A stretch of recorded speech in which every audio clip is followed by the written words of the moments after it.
Yo, what is up, party people? I know it's just me. It's okay. No Canyon tonight, but it's all right. We're gonna do a quick run through the games. Still, as always, let me know in chat if you guys have questions. I'd love to talk through stuff. I'm gonna go quickly, kind of game by game, just do a little recap of tonight. Couple interesting fantasy tidbits from tonight. I know it, night in and night out in the NBA, we're not always gonna have hard hitting trade this player away, buy low, sell high. But I think there's a couple interesting things from tonight's game. So as always, let us. R.I.P. Canyon. He did not die. He's just not here tonight. Just me tonight. But as always, let me know in chat if you guys have any questions. I know the title's clickbaity. We're gonna get some clickbaity people in here. No, I don't necessarily think D-Book over Trae rest of season. It was kind of a nod to D-Book's past. I think past two. Crazy, right? 51 and a 44. Is that right? Let me pull that up. Yeah, 51 and 44. That insane efficiency game. We didn't stream on the 30th. I don't even think we really acknowledged it, but it deserved to be acknowledged. Yes, without Chris Paul, but I mean, come on. It's just crazy stuff. So let me pull this up really quick and we can run through some of these games. Here we go. All right, let's see if this works. Sorry, I had to set up the new overlay, the Canyon list overlay. Pour one out. So we'll see how this goes. But we'll just go first game here. Wizards Hornets. This one was not close for a while, but got close at the end. We can start with the Hornets side. A little bit weird for the Hornets, right? You're missing key guys with no LaMelo, no Hayward. LaMelo or Bam rest of season. Man, these like injury questions. So I will say, I like to stay up on injury stuff. What's the latest word on LaMelo's return?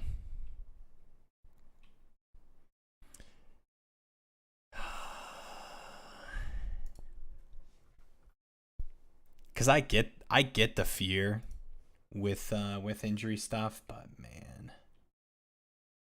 if you just like think about like both of these players healthy and playing, it's just LaMelo in all formats, pretty comfortably for me. No hate to Bam or anything, but I get it. My worst players are RJ Barrett, Bobo, Steven Adams, and Mitchell Robinson. Who do I drop? 10-team points league. It's so funny that RJ's in that conversation of worst players on your team. Like, you can't drop RJ, but it's just it's funny. I get that he has to be mentioned in that crew.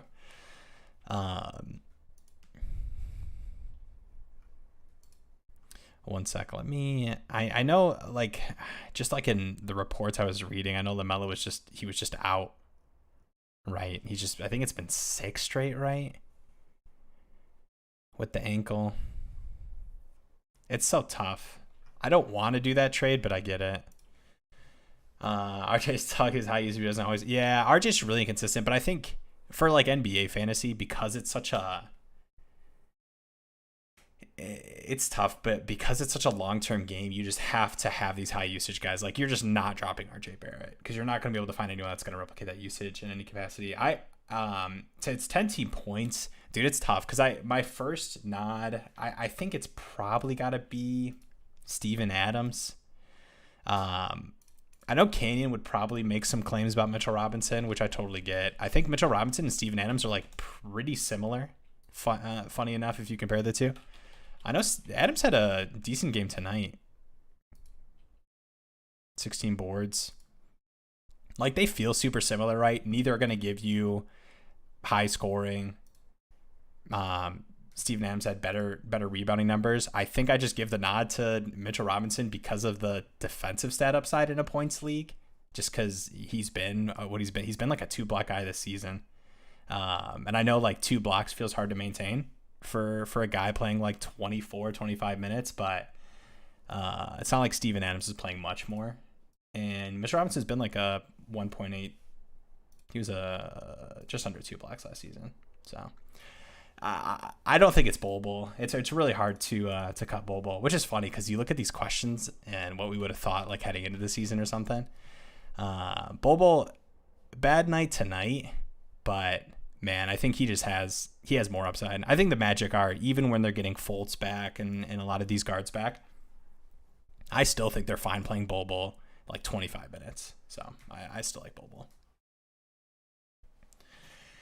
Oh, it's kind of weird. I've got like a little mute button on my stream that I can do it if I've got to like cough or something weird, but I'm just Canyonless. It feels weird. Bol Bol's past 2 games were sus, but I agree as high. Yeah, for sure. And I think the thing with Bol Bol too is, funny enough, I feel like they're all probably going to play similar minutes rest of season, right? So I think Bol Bol's scary because Bol Bol's just always been this like sporadic, you know, like every other location he's been at, he's been like nowhere close to the minutes and usage he's getting with the Magic, which is crazy, but I mean, I'm happy to see it. So a guy like that, who I know he's had some pretty suspect games, but like it's so funny because Bol Bol can give you an awful game and then just give you like 3 blocks, and you're like, all right, it wasn't that bad actually in a points league. What guards does Jalen Brunson rank with? Yeah, so I guess if we just kind of look at overall scoring, I've got this handy, so I'll kind of pull it up. Brunson's been neck and neck guard wise with guys like Drew, right behind Desmond Bane, right ahead of CJ. I know Cade's hurt, right ahead of Cade, right ahead of Fred VanVleet, which is kind of, it's honestly kind of where I would put him too, as far as like sandwiching all those guys. I like Brunson. He's like 30. I think he's like, I've got him 36th in like a standard points scoring league. And obviously, I mean, he's going to be pretty close with Drew, especially with Chris Middleton coming back. But are you looking to like trade him or something, or move him for somebody? Let me know. But I'll kind of run through. So what I'll do is I'll just run through these games really quickly, and I'm not going to spend a ton of time going through each player individually. I'll kind of say my piece because I'm not going to sit here and tell you like, oh, a good scoring game from Terry. Nice to see that. Like, yeah, okay, Terry's going to give you that. Obviously, better game from him overall, but I'm not going to spend a ton of time. Probably just acknowledge the interesting fantasy aspects of these games. So for this one, Hornets, I mean, we kind of expected it, you know, with no LaMelo, with no Gordon Hayward. We've just seen Terry and Kelly just shoot so much, and they just continue to do that. PJ, it's so funny to me, man. PJ was on waiver wires in leagues. I know we've got some injuries, but there's no reason PJ should not be rostered. Good game from PJ. Plumlee's so funny, man. I know I'm higher on him than Canyon. I'm not even super high on him, but he's just gonna do stuff like this, man. I was worried about Plumlee this season just because I thought they had some bigs that they would play more, but that just has not been the case. And if Plumlee's just going to play, you know, somewhere between 25 and 30 minutes, you know, you get 35 tonight, he's just probably has to be rostered. It's kind of weird, but it's how the world works sometimes. And I don't want to spend a ton of time. I think we all know kind of the rest of this team. Little weird game, but the Hornets have been that way without some of these guys. Then on the Wizards side, it was nice to see a crazy high scoring game from Beal. It's been a weird season for Beal. I think I was more worried about KP this season because of the return of Beal and what that role would kind of look like. Nice to see a good scoring game from Beal. Good assist game. Could have had an even better assist game. Some bunnies missed. But yeah, I mean, I don't know if there's much to talk about. I mean, the thing with Beal, Porzingis, and Kuz, I just wouldn't overreact too much to these. I know, you know, people can rank them the way that they want to rest of season. I know a lot of people aren't super in on Kuz as kind of like a long-term, what he's been doing in some of these games. But I think it's going to look like this. I think it's going to be a lot of, you know, oh, KP had a really big scoring game. Oh, Kuz did a lot tonight. It feels very Randall, Brunson, Barrett to me in a different way, right? They're all different players, but just kind of in that way where, you know, they all have the ability to be 20 plus point guys, but, you know, it's good. You're going to have nights like these where Beal has 30 and Kuz just is not going to be able to put up 20 plus. What do you think about Bogdanovic? Yeah, had the return, just came back from surgery. 12-team 9 cat. Yeah, so it's tough, right? A guy like Bogdanovic specifically. So we're talking about for the Hawks. I know I throw around Bogdanovic. We're not talking about Bogey. Bogdan. Actually, I feel like I have nicknames for players that people don't have, but we're talking about Bogdan, not Bogdanovic, for the Hawks. Returned tonight, only played 22 minutes. He's a guy who's, I mean, he's not going to give you, I mean, like, all with the Hawks, right? He's been like a 3 assist, like 3 rebound guy, and it's really just been some points and then the 3-point. But it's just really tough with Murray. With Murray and Trae, like I like Bogdanovich as a player, so I think he'll probably have value in a 12-team 9-cat league, but I don't know if he's like a must roster player. Just because he's going to give you threes. I feel like he's one of those like fringe waiver wire guys where I have no issue with him being rostered. When you get to these 12-team leagues, especially depending on how deep your bench is and everything, like, yeah, he probably could be rostered. He's probably one of those like you need threes, you know, your matchup's tight or something, you play him there. I don't think he's like a break the bank waiver wire pickup or anything if he was just sitting there because of the injury. Punting field goal percent in 12-team 9-cat. Who's a hold and who's a drop? Melton, Murphy. Oh, I love Murphy. Malik Beasley, Jalen Williams. Leaning towards dropping Melton. Yeah, I think the thing with Melton is you're getting the Harden return. It should be happening soon. I haven't been following that. I know we were kind of at the period from the initial injury, right, where it was like that kind of like 3-4 weeks. I know he's out tonight, but it really should be any time. I think maybe this next week. Yeah. And B discusses Harden's. Yeah. Next week.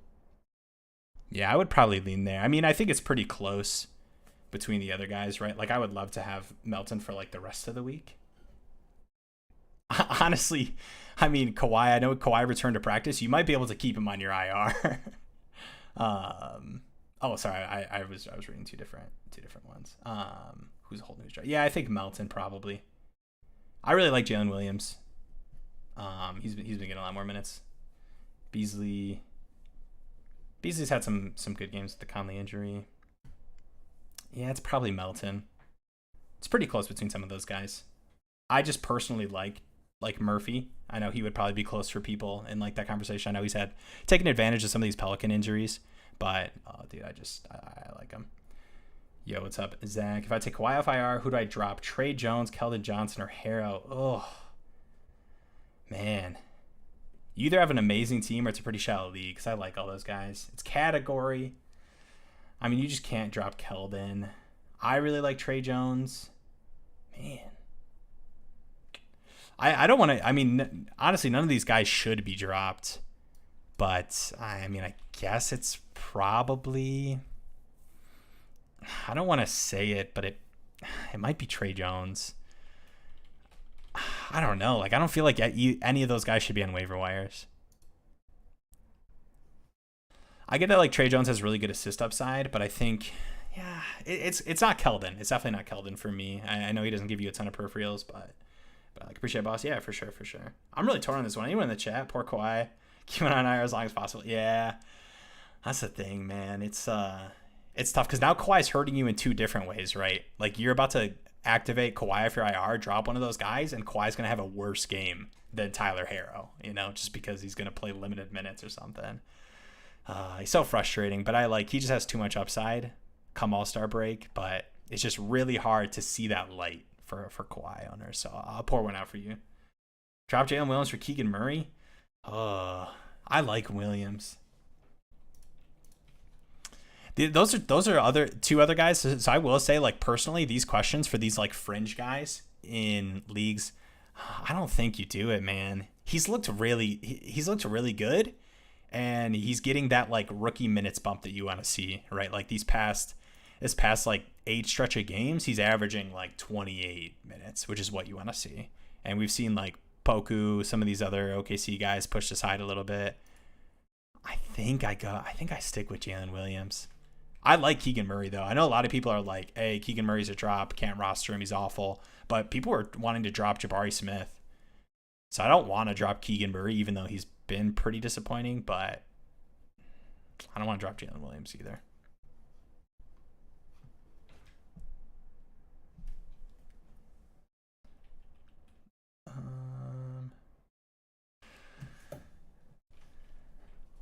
Or drop Dyson Daniels for Murray. So is this points league or cat? Can you give me any?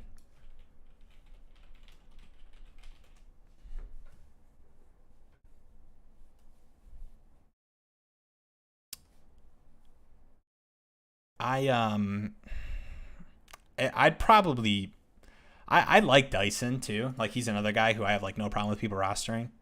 But I think it goes Jalen Williams for me. I think he feels like he has the more right now upside.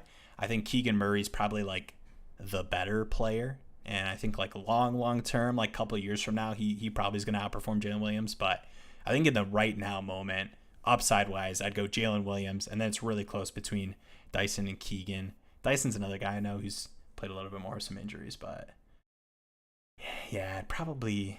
Honestly, it's one of those like whoever you think has more upside, because I think they're both in a similar place. I like Keegan. I think Dyson's a little tough just because I don't know if like the role we've seen from him in some of these high production games, right, where he had this like almost triple double in that Raptors game, 14, 9, and 8. Like I don't know if I see like long term him being able to put up those kind of games, and that really feels like a ceiling, right? Like a 14-point game with like 8-9 assists. Like I don't think he's going to be able to like replicate that consistently. But I get that Keegan Murray hasn't been super great either. My team is stacked. I got Jokic, Booker, T. Fox, Jalen Brunson, KPJ, Jakob Poeltl, KD, Jeremy Grant, Bobo. Dude, that team's nasty.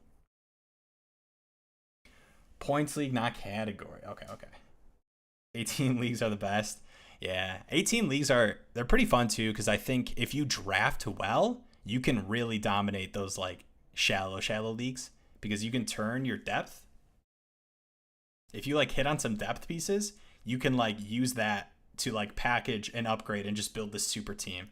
I'm more of a fan of like 12, 14 team leagues, just because I think it's like more difficult and you do have to like play the waiver wire more. Because I get really frustrated in these 8-team leagues where I'm like, dude, I gotta drop Jalen Williams, man. Like, you can't roster the upside guys who like aren't hitting right now because the waiver wire is just loaded.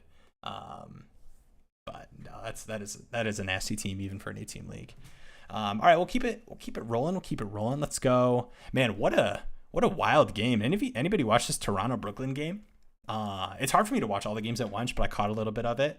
And man, I was ready to call Siakam the biggest buy low of the century. He didn't have a great first half, had like 4 fouls, played limited minutes. You even see it here, right? 32 minutes looks like starter minutes, but look at the rest of the starters. 38, 37, 41. That's just what Toronto does. So lower minute game. I mean, 32 minutes, still decent minutes, obviously, but 24, 7, 4. I love Siakam so much, man. Yeah, good Siakam game. OG, it's really nice for me to see OG keep up these strong performances with Siakam back, with Gary Trent playing okay-ish minutes, with Fred VanVleet healthy, with Scotty playing 37. I love OG, and he's one of those guys who like people have been pointing to the defensive stat upside as the reason he's like been scoring so much, like fantasy points wise. But man, he's just been really good. Can you please explain the difference? Veterans buy low and buy high. Between not veterans? Wait, I'm really confused. All right, wait. Try again. Ask me that question like I'm 8 years old, because I might just be having a stroke reading that. That might be a me thing. Is Fred VanVleet a buy low? It's kind of relative. Like he's not a guy I'm like targeting. Like I think he'll be better than this. Obviously, you get these like Fred VanVleet bad shooting games where he's like 1 for 7 or something, or shooting like 15% from 3. Like that's what Fred's gonna do in a season. It's gonna be inconsistent. But I don't like love him. Like I think he's gonna be pretty close to what he was for a lot of last season. Traded for Lee and Cat for Brunson, Siakam. Right for Cat got hurt. I like that. I really like that. I like Siakam. I think you got the 2 best players. Or not the 2 best players, but I like Siakam more than Cat, and I kind of like Brunson more than Fred VanVleet. I meant to say between. Can you please explain the difference between buy high and buy? Okay, the veterans screwed me up. Yeah, so here's what I'll say. I think in the fantasy industry altogether, NBA, NFL, fantasy, whatever, baseball, I don't care. People really like to cling on to like buy low, sell high. But for me, it's all relative to like perceived value. So when I say perceived value, I think it's easy for people to like get on videos and be like, this guy's a buy high, this guy's a buy low. But it's all like relative to what your league values the players at. So like if, Devin Booker goes out and has a 12-point game because he shot awful and people are like, buy low on Devin Booker, like your league mates aren't going to sell Devin Booker low. Like they're not idiots. But I think it's all like perceived value. So for me, buy lows are players. It's difficult to do that for like upper echelon players, right? So like first 2-3 round players, it's really hard to buy low on those guys because people have an idea of we've seen consistency from them. That's the reason they were like first and second round picks. Buy lows for me are like middling players who you've seen and feel comfortable about usage moving forward, and you look at percentages, right? So hey, that one caught my eye. What's up, brown boy? I'm answering this question really long-windedly, but basically, buy lows for me, for the most part, are obviously guys you expect to perform better than they are currently rest of the season. And I know that's like an easy, like whatever dummy definition, but really the things you want to look at are like usage expectations for the rest of the season, right? Why are they performing low? Is it, holy crap, this guy's shooting 25% from three. He's a career 35% 3-point shooter. Like that's going to go up. Is it, man, look at this guy, like assist numbers have not been what they've been the last 5 years of his career. Like, is it just unlucky? Is it a new role? So there's little things that you can grab onto that are like, this guy's a buy low because the reason he's performing worse is it's unlucky, and like those things are going to change. Buy highs are a little bit weird. For me, it's guys that are like Siakam early, Shea early. Obviously, you can't really do these now, but they're guys who people go, wow, this guy's outperforming expectations. And you're buying high because they think they're selling high. So they go, oh my gosh, like Siakam, I can trade him for like, early second round value. That's not where I drafted him. And they, in their mind, they're like, that's not what he's going to do for the rest of the season. But for me, I'm like, yo, Siakam, we've seen this over a significant stretch of time. Like Siakam's going to be able to put up like these numbers. I know it's kind of like weird convo, but I like talking about this stuff, the kind of like intricate fantasy aspect, because I think a lot of like fantasy analysts are like, oh, this guy's a sell high. He like had a good game, and it's like, yeah, okay, the scrub had a like crazy efficient scoring game. Like no one's gonna buy them. So I hate that kind of stuff. But all right. What's wrong with Fred? Feels like a huge buy low. Oh no, there's nothing wrong with him. So here's what I'll say. When I was talking about like buy low, like we look at the stat line, right? 10, 1, and 6. Like Fred's not gonna do that. Like that. Like the Fred we've seen. So I'll like pull up. I get the buy low, but this season he's been 17 points, same assist number, same defensive stats, like slightly lower rebounding. He's not shooting that much worse than he like has over the past like 4 seasons with Toronto. So for me, I don't perceive Fred to like, Fred's ceiling is like 20 points, 7 assists, 4 boards for the season, right? So him being a buy low at him averaging 17, 4, and 6 for me is not like a crazy, like I need to get him in all my leagues. But obviously perceived value, like if you can buy him for a round or 2 or 3 later than when you drafted him, like I'm fine with that. I just was saying that I don't think he's like a target. Like I'm not going to make a YouTube video about buying Fred VanVleet low, but I like him. Dropped Keegan for Jalen Williams from Kings fan. Yeah, I don't think Jalen Williams is the drop there for sure. Keep Williams and Dice for now. Yeah, I like Jalen Williams a ton. I think it's arguable. Yeah, totally agree. Pelicans guard. Yep, for sure. Yeah, I think Keegan like end of season, if you just look at like fantasy points per game, I probably would give him the nod. But he's been really inconsistent. Yeah.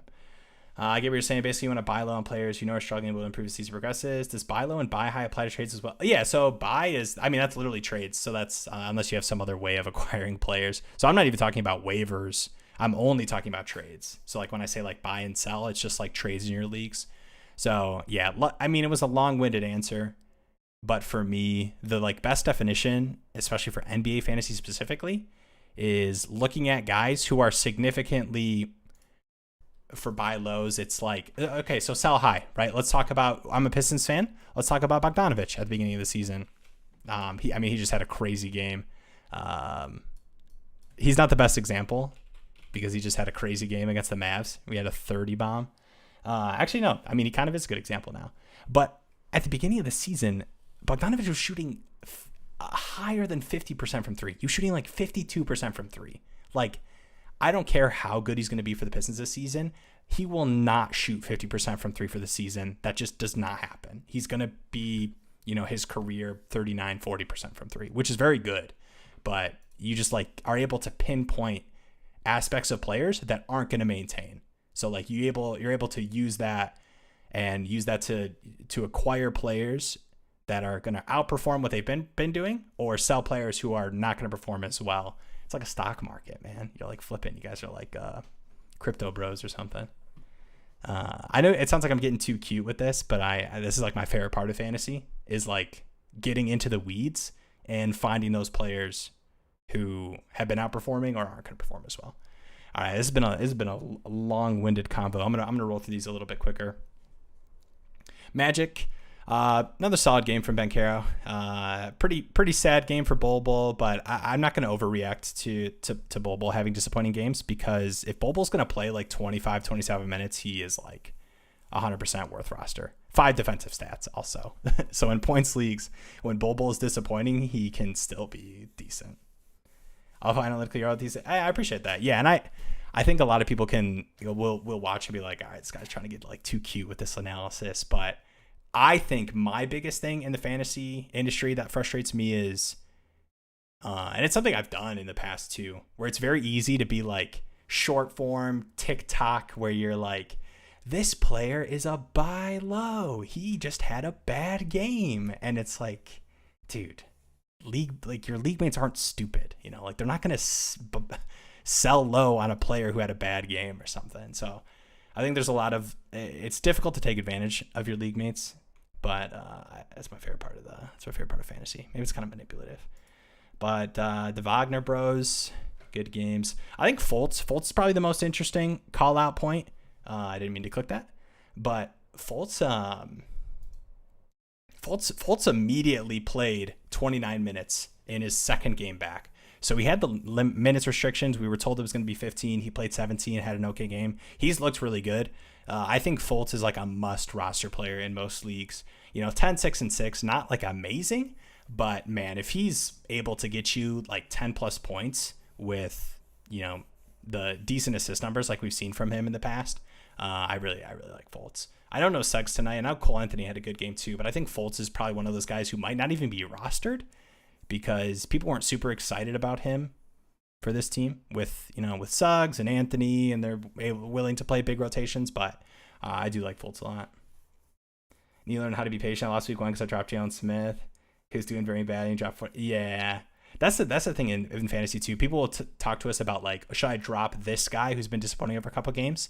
And I'm like, who's your worst player? Is he actually your worst player, or did he perform the worst? And so now you're viewing him as the worst because of that. I think people can be really reactive in NBA fantasy, which I get.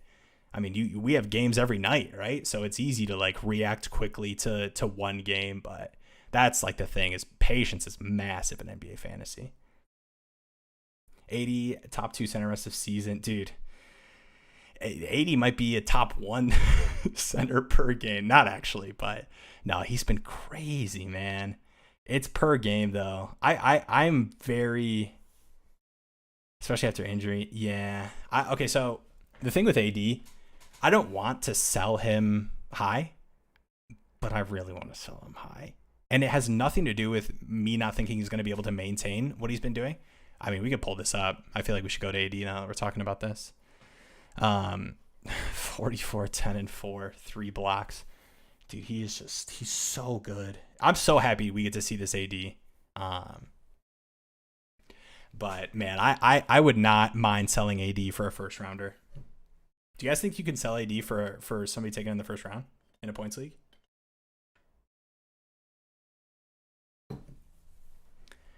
I traded AD, but I feel like the return is good enough. Drew, I will say, if you can trade AD for anywhere close to what he's producing right now, I think it's a win. And I hate to say it. I know it's like, it's annoying to say this with AD. I get it. But man, the injury history, if you guys watch these Lakers game, it's every single game. He's grabbing his back. He's wincing a little bit. He plays through, comes back. But dude, it's just too scary. Yeah, I think like a first round value is like a really good return, or like comparable first 2 round in value of picks. But man, he's been performing like a top 5 pick. Booker and Jaylen Brown, I think that's pretty good. I think like two like stud starters is pretty good. I mean, I know some people are gonna be like, nah, bro, AD's outperforming those hoes. Didn't mean to say that. But no, I think. Dude, I mean, if AD misses the amount of time he's missed throughout his career over the past couple seasons, that's an amazing win. Jaren Jackson Jr. is looking very good, especially after injury potential top. Yeah, I think. Yeah, I mean, people that held him in like cat leagues with the like defensive stat upside, he's been giving you that alongside like pretty solid scoring, 3 points. Like I think Jaren Jackson was probably a really. Anyone who drafted Jaren Jackson where he was going in drafts is really happy. I don't think he's even like a sell high. Like I don't think he'll be able to maintain what he's doing right now, just from what we've seen in his career. But I mean, I think he can be close. So no, I like Jaren Jackson. You guys saw Son at Pete. That was funny. Yeah, that was right at the end, right? He got that block in the end. I don't know why I would even consider getting rid of Booker. I know he's going to cool down. Booker a sell high. Yeah, so. The players who are performing like way greater than you expect rest of the season, yes, they are a sell high. But I think this could be. I really think this could be Booker's highest career scoring season. I really believe that. Now, is he going to drop 44 and 51 and what is he on pace to drop tonight? Where's Book at? Does anyone have it? Let's pull this up. 106. Can we get a Booker score check? Wait, where is he? He has 33. 33, 7, and 3 right now. Yeah. So, is Booker a sell high? Yes and no. It's all for like what you could get in return, right? So, like if you're able to turn Book. Like, let's take a look. So, Book right now, I know is a clickbaity title. I mean, he is 14th right now in points leagues and just kind of the standard scoring we use. If you could turn Book into, like, you guys think you could get... You guys think you could get Siakam plus for Devin Booker? No, right? Probably not. I do Siakam straight up. I like Book a lot, though. I'm against Booker this week. Oh, that feels bad, man. I'm sorry. It's tough. That's tough. He did like 90 points the last 2 games, 33. Someone offered me Book for Halliburton the other day. Nah, yeah, I'm not doing that. Should I try it? Yeah, I mean, I think, I honestly, I think people might take it. Because I don't even think Book's one of those guys who like I said, I think he's going to have like, even when like Chris Paul comes back, like I think he's gonna have his highest scoring season, right? What's his highest? It's been like 20, just sub 27, right? Yeah, 26.8 last season was his highest. Yeah, I mean I think he could easily have a 28 point season. The only thing is he's just gonna give you like 5 and 5 peripherals, right? So like 26 to 29 is a nice jump and I think a really good floor, and I think he could be close to that. But Siakam has just shown so much more peripheral upside. I think they're pretty close, though, I honestly. Flipping him for Giannis. What's up with Jokic this season? Yeah, he's just not shooting as much. It's honestly just it. He's had some pretty solid games, right, these past few. But yeah, it really is just as simple as he's just not shooting as much. You look at some of these shot attempt games, man. Look at last season. The craziest thing, I don't think people would really believe this. Jokic shooting 63% from the field. His past 6 seasons with the Nuggets, 58, 56, 52, 51, 49, 57. He's been nowhere near this. He's just not shooting a ton. Not playing bad. Oh, no, yeah. I mean, the assist numbers and like rebounding numbers, obviously. I mean, the assist numbers have been really solid. But I mean, this just, it sucks. And I hate to say this, but I think this just might be what Jokic is this season. And he's not bad, right? Like, we're speaking relative to what you expect from him. He's still a top 10 player. I think he's 8th right now in fantasy points per game in points leagues. But yeah, I mean, the scoring is just, he's just not shooting. He's still going to give you like 10 boards and 9 assists. But yeah, it's just, man, he's just not shooting. That's it. I don't have much to say off of that.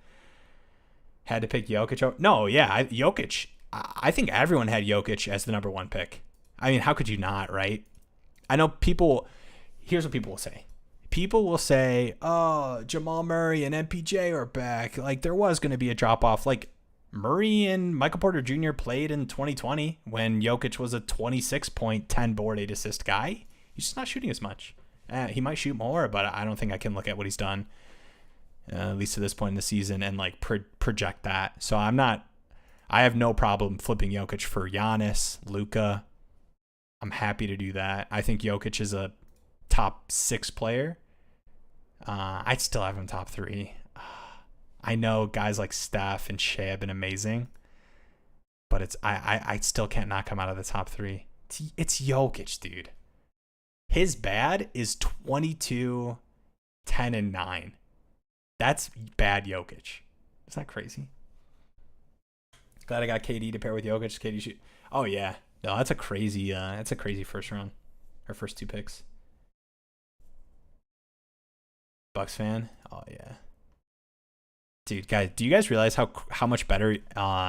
Here's a little fun exercise. You guys know how much better Luka's been than everyone else? You ready? Here's the top 4. I'm reading from 4th in fantasy points per game. All right, Joel Embiid, 53.97 points league. Number 3, Anthony Davis, been amazing, 54.74. Giannis, amazing, 55.35. Luka, 60.69. He's been 5 points better than Giannis, 6 points better than AD, and 7 points better than Embiid per game. It's insane. Dude, the funny thing is he hasn't even been shooting. I know last game he shot really well from 3. He hasn't even been shooting that well from 3. Like, you would think that like that would be paired with like, oh, it's hyper efficiency. He's shooting 33% from 3 right now, which is like worse than the last 2 seasons. He's just the usage is insane. The assists are insane. Obviously the rebounding's great. His defensive stats have been really good too. Or at least really good for Luka. I saw a stat if Luka does get 30 points and Mavs lose. I believe it. I get it. Like, I know a lot of people are like, oh man, you know what's so funny? They'll like get Luka some help, and then like KP's just having an amazing season with the Wizards. But I get it.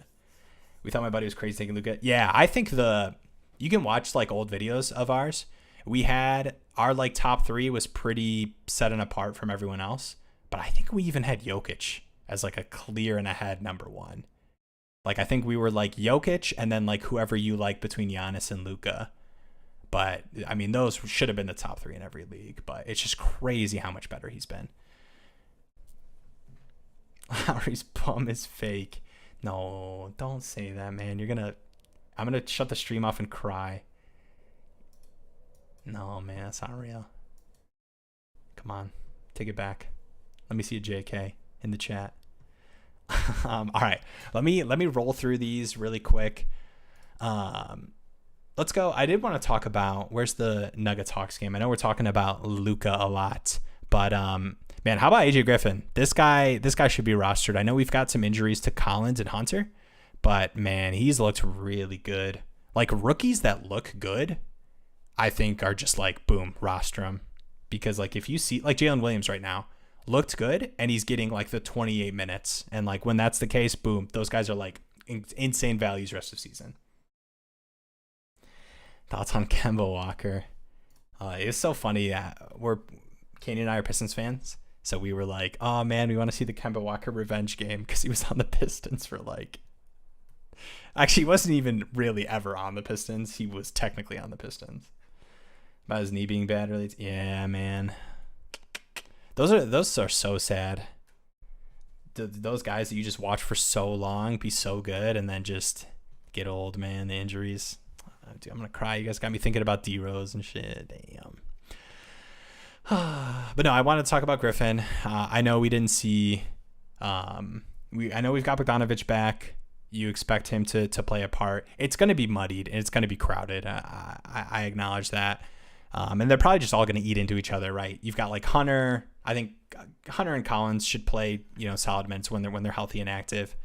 Bogdanovic should get back in the rotation. I think Holiday is going to take a massive hit with like these guys coming back from injury. But yeah, you think D-Mitch is a sell high? So I know I always like freeze up and say that it's relative, but I really like Donovan Mitchell. I really believe he's going to have like his high end Utah Jazz season for the Cavs. And he's not even like been like insane, right? I know like the scoring's been crazy, but like the peripheral stats, especially in these games with Garland's, like haven't been that great, right? Yeah, like he's just averaging the same. He's averaging like worse peripherals than he did with the Jazz. He is shooting pretty efficiently, I will say. So I think normal Donovan Mitchell efficiency, he probably looks like he did on his best season with the Jazz, where he's probably gonna average like 26 or 27, 4 boards, 5 assists. But right now he's shooting 49% from the field, which in perspective, he's been a career 44% guy, and 43% from 3, he's been a career 36% guy. And he's shooting a pretty high volume. So I know you might be like, oh, it's not going to impact that much. No, he's shooting hot from 3. So I think, yeah, a sell high, but a sell high knowing that I expect him to be like a 26, 27 point guy per game rest of the season. Jabari Parker. Yeah, man. Dude, I could go on for days talking about like players I miss watching. I'm a Pistons fans too. So you guys are gonna get me back in the glory days of the Pistons roster that had 4 All-Stars with Chauncey, Rip, Tayshaun, Cheed, Big Ben Wallace. All right, let's keep it moving. Another just kind of good game from Jokic. But once again, efficient shooting. He's not shooting a ton, man. 10 for 15. MVP. He's shooting as much as Aaron Gordon and Jamal Murray in these games. Not really, but kind of. But yeah, good game for Murray. 27-3. He's a guy who I liked a lot this season. I know he had a rocky or slow start coming back from the injury, but he's looked really good. Like Murray a lot. Yeah. I think this is just kind of what you expect from Jokic. Wish you could stream all night. Love our NFT. Oh, I appreciate that. No, thank you guys. And I will say, I appreciate you guys appreciating me. I appreciate you guys because if it weren't for you guys subbing to the channel, watching the videos, hanging out in the streams, asking questions, like I would not be able to, Katie and I would not be able to devote time to this. So I appreciate you guys. Antonio dude, I'm going to go back and listen to some like classic Pistons player intros. Mickety dice. Family's been terrible lately. Is this concerning? No, I don't think so. I think it's just like, that's just kind of what Fred's been, like I know it's been like amplified, but he has these games where he shoots like 1 for 8 from 3. Like that's just what Fred does. And then he's going to have a game where he shoots 6 for 10. You're like, there's Fred, like it's just kind of who he is. And he's still giving you like decent assist numbers. I will say that like concerning is like, okay, I think Siakam is going to be a usage beast this season, but I don't think it's going to like destroy Fred or anything. All right. We'll let's see what other games I want to talk about before we kind of close out here. If you guys have any questions, let me know. I think I'm gonna end stream soon. Talk about this. What the deal's at Target? All right, Sixers game. Embiid just had a holy Embiid game. 35, 12, and 8. Harden should be back next week, I think. So Some of these streamer guys are going to fall off a cliff a little bit. I think I don't think they'll have as much value as like other players you'd expect with like a guy like Harden returning from injury, just because if you just look at the first stretch of the season for the Sixers, the usage and fantasy production and just production overall was so tightly knit with like just the starters. So like when Harden and Maxey and Tobias Harris and Embiid are all playing, it's going to be pretty just like through there. So those guys are going to fall off a cliff. But yeah, I don't think there's much to talk about. I mean, you got Harden coming back. PJ Tucker scored. Nice. Not aware of the Pistons playoff history, but can Cade Cunningham get this team past the first round of the playoffs in the next couple of years? How far do you think the Pistons are making from? Yeah, so Dwayne Casey said this, and I hate when he says it, but I believe him 100%. If you just look at the Pistons roster, like, it's one thing for people to be like, oh, we're so young. The Pistons are just like crazy young. Like Bogdanovich is like the one older piece, right? But man, Jalen Duren, Killian Hayes, Cade Cunningham, Jaden Ivey, Sadiq, all these guys are super young. So I'm, as a realistic Pistons fan, especially with Cade being hurt, it's probably going to take 2 years plus our next lottery pick hitting is where I'm at before the Pistons are a playing team. I don't know, you're a big Pistons fan, but I really hate Casey as a coach. Yeah, I think Casey as a coach, he's had a couple things that I've really, he's been a big Killian guy.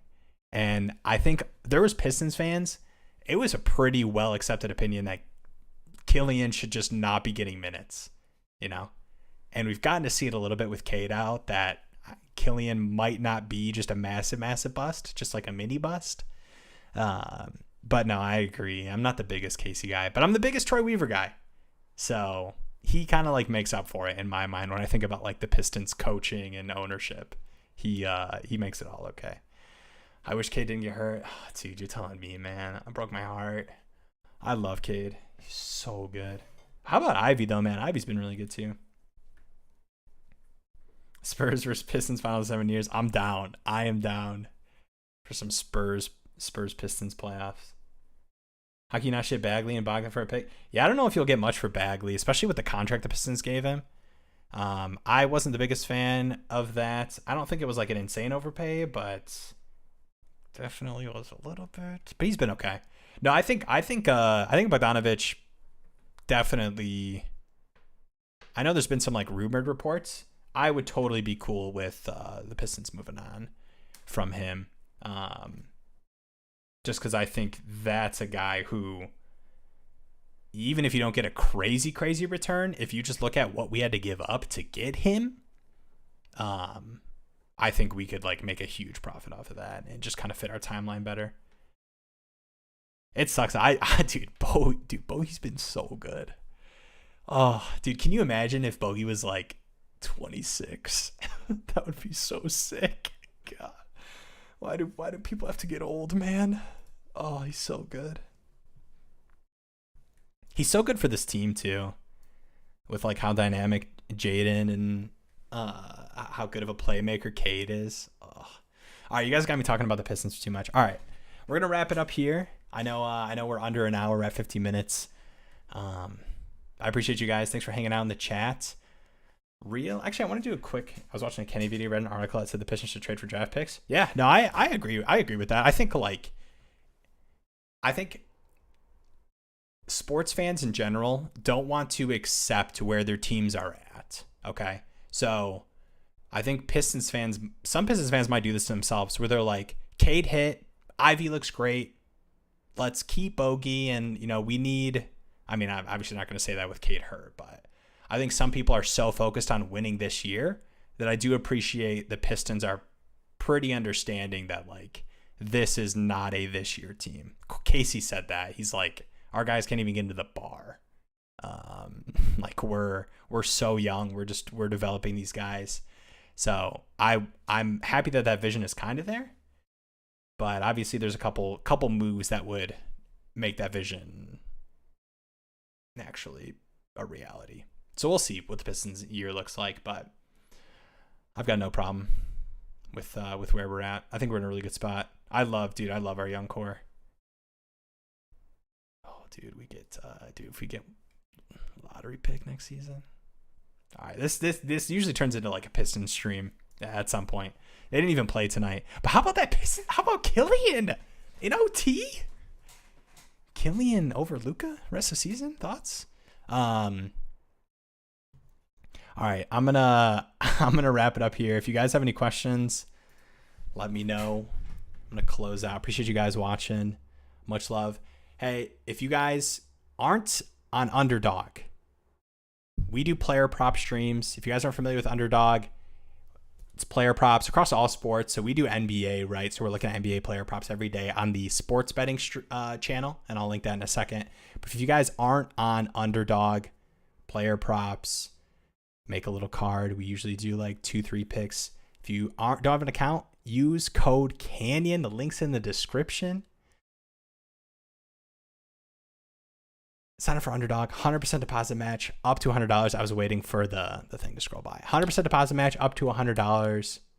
And yeah, come on, help a brother out. No pressure though.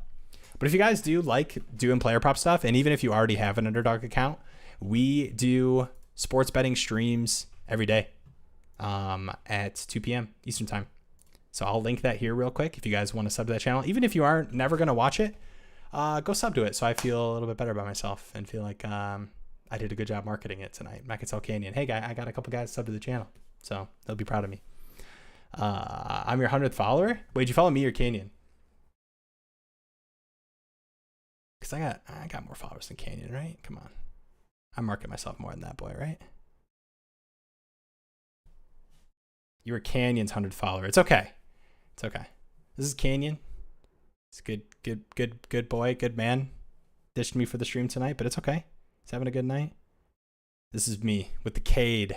See that Cade thing? This seems that Kane is going to watch the stream and be like, Will, were you promoting your own Twitter by showing your phone to the stream at the end? And I'm going to say yes. And there's nothing you can do about it because you weren't here. So appreciate you guys. Clarence, even if you didn't follow me, thank you for following Canyon, supporting the channel. Appreciate you guys. Like and subscribe. I should say at the beginning. Appreciate you guys. Much love. Peace out. 07's in the chat or whatever. Much love. See you guys in the next one.